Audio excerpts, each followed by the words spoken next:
Good afternoon and welcome to today's briefing and background session, which is being sponsored by the Justice Foundation, addressing the question, what has 40 years of abortion done to America? My name is Carmen Pate, and I have the privilege of moderating our event for today. Our desire is to be of service to you, the media, to help you prepare for the 40th anniversary of Roe v. Wade and Doe v. Bolton.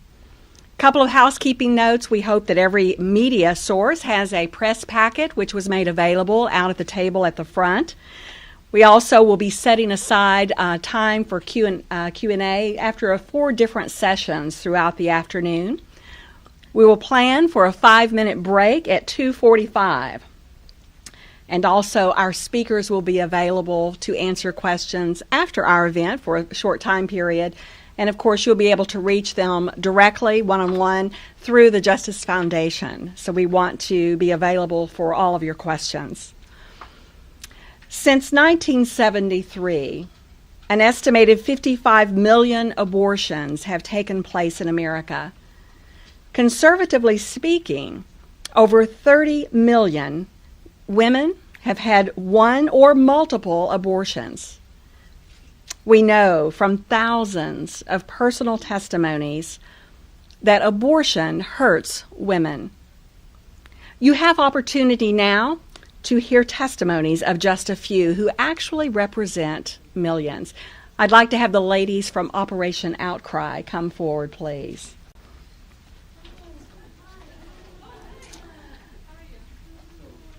These brave women are willing to share their stories with you today to put a face on the statistic. And I hope that you will listen intently as each one shares. Our first testimony comes from Myra Myers. She has served as the North Texas State Leader for Operation Outcry for 12 years now. Myra has testified on behalf of the Women's Right to Know bill before the Texas Board of Health Committees. She's also testified on behalf of the Prenatal Protection Act in a Texas Senate hearing and for an ultrasound bill in Texas. Let's hear from Myra Myers. I'm so thankful you and I are here. A 20-year-old single man and a 19-year-old single woman conceived me in 1944. I'm so thankful abortion wasn't legal. I could have been aborted today. As a 20-year-old college senior, I was pregnant. Neither I nor the dad of the child thought of abortion. I am so thankful abortion was not legal in 1965. Instead, we married and conceived 5 more children. We have been married 47 years now.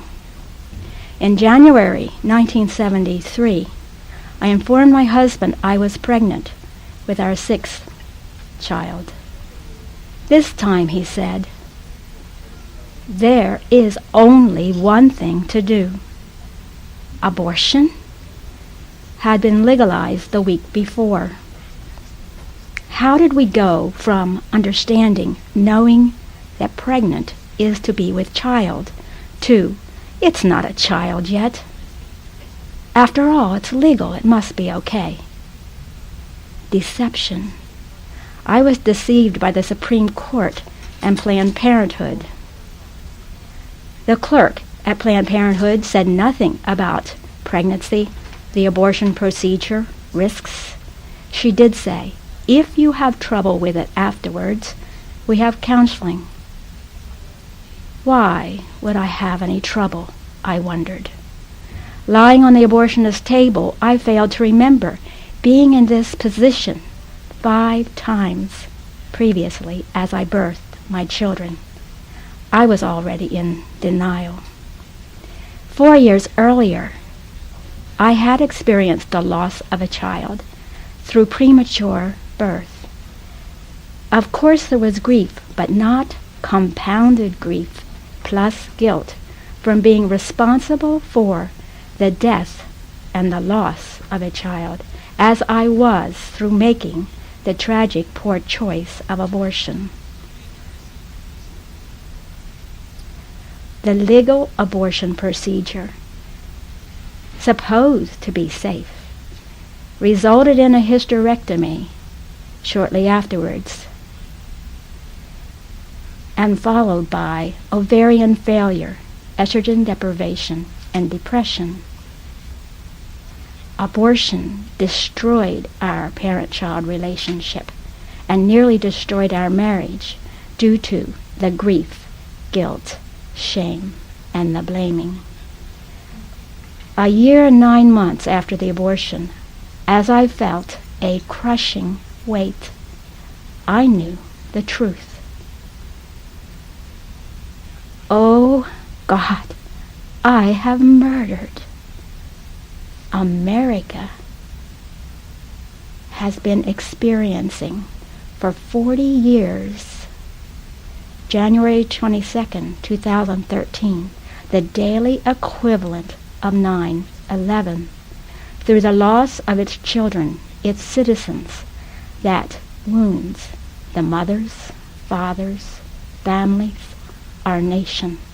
Don't you think legal abortion needs to end before we destroy America ourselves from within?